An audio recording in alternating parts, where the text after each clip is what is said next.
નમસ્કાર, આપ જોઈ રહ્યા છો નેશન પ્લસ ન્યૂઝ. હું છું આપની સાથે હેતલ ભગત.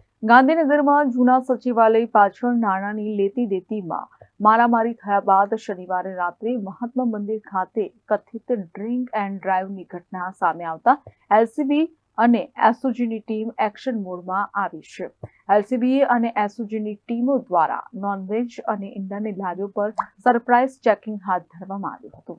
ગાંધીનગરના વિસ્તાર અને વિકાસ સાથે આધુનિક શહેર જેવી બદીઓ પણ પગ જમાવી રહી છે.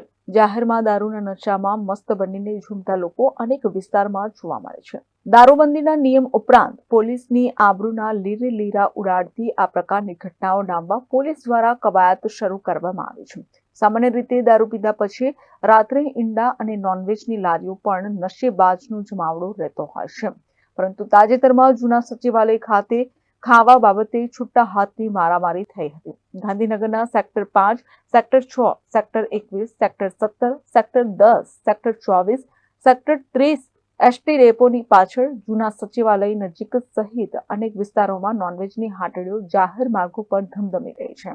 થોડા દિવસ અગાઉ જૂના સચિવાલય નજીક મીના બજારમાં નોનવેજ ખાવા મુદ્દે વ્હાઇટ કોલર ઈસમોએ કડક કાયદાના લીરે લીરે ઉડાવ્યા હતા, જેની ફરિયાદો પણ ઉઠી હતી. ત્યારે શનિવારે રાત્રે મહાત્મા મંદિર નજીક કથિત રીતે દારૂના નશામાં ચાલકે 2 વાહનોને ટક્કર માર્યા બાદ ગાંધીનગર એલસીબી અને એસઓજીની ટીમે શહેરભરમાં દારૂ પીને જાહેરમાં ફરતા તત્વોને ડામવા કવાયત હાથ ધરી છે.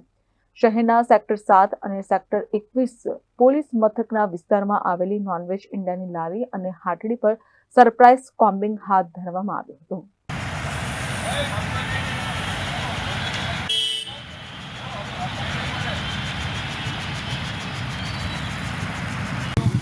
અંદર ટેબલ ચેક કરી આવો ને, અંદર જઈને જુઓ કોઈ ડ્રિંક કરેલો છે.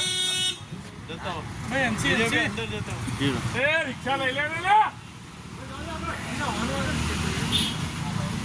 જુઓ તો અંદર જાઓ બધા. અરે Janak Patel, nation plus news, Gandhinagar. સમાચારોના સતત અપડેટ મેળવવા માટે અમારી નેશન પ્લસ ન્યૂઝની યુટ્યુબ ચેનલને સબસ્ક્રાઇબ કરો, બેલ આઇકન દબાવો અને જોડાયેલા રહો ફેસબુક, ઇન્સ્ટાગ્રામ અને ટ્વિટર પર.